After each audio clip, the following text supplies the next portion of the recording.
me suis envolé pour la Nouvelle-Calédonie et je me trouve ici à Nouméa, nouvelle étape de mon périple des départements, régions, collectivités d'outre-mer, des régions ultra-périphériques.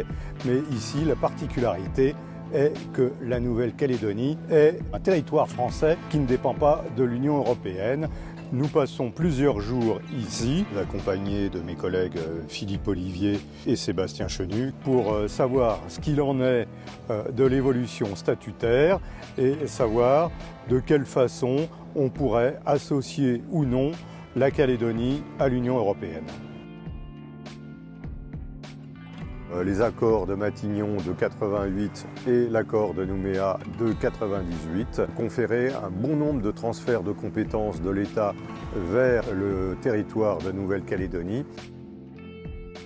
Alors nous sortons d'un entretien avec le sénateur républicain Pierre Frogier, dernier signataire des accords de Matignon, des accords qui se sont conclus par cette symbolique poignée de main entre Jacques Lafleur, chef de file des loyalistes, et Jean-Marie Djibaou, leader indépendantiste.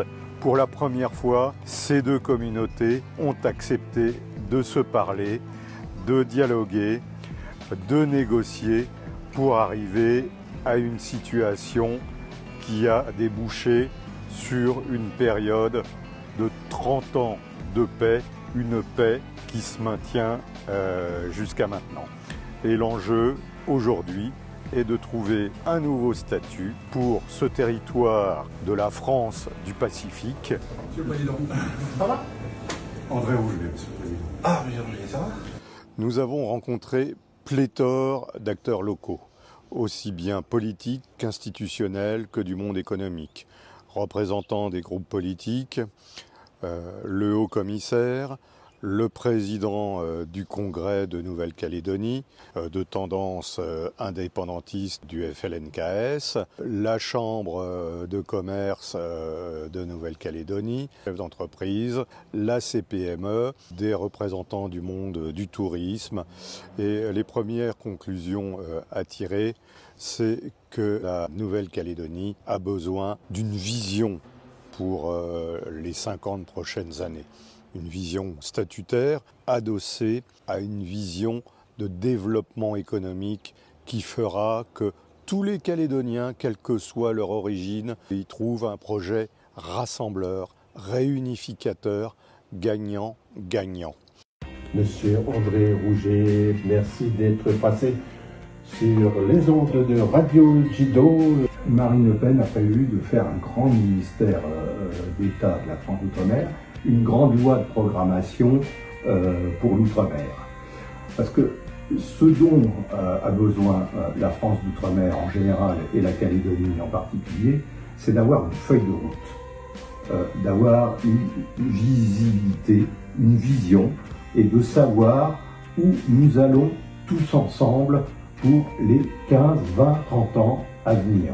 Les institutions de Nouvelle-Calédonie, c'est un congrès constitué de 3 provinces et je pense que les Calédoniens n'ont pas conscience qu'ils ont à leur disposition une 4e province, celle-là, la province de la mer.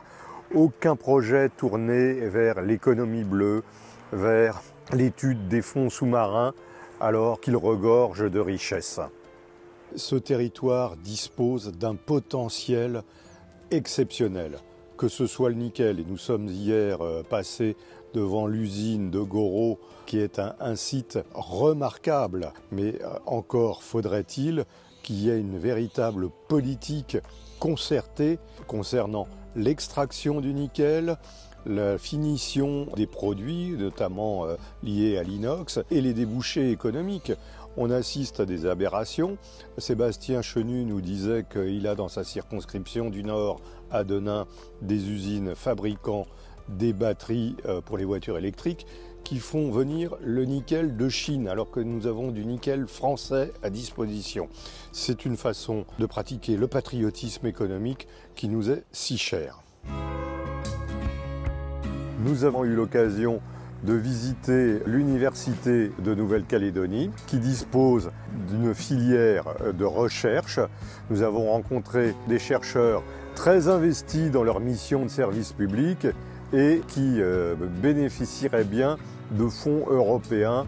L'Union européenne n'intervient qu'à hauteur de 35 millions pour 5 ans au titre du Fonds européen de développement. C'est peu, alors que les pays avoisinants du Vanuatu, des îles Salomon, de Papouasie bénéficient de bien plus.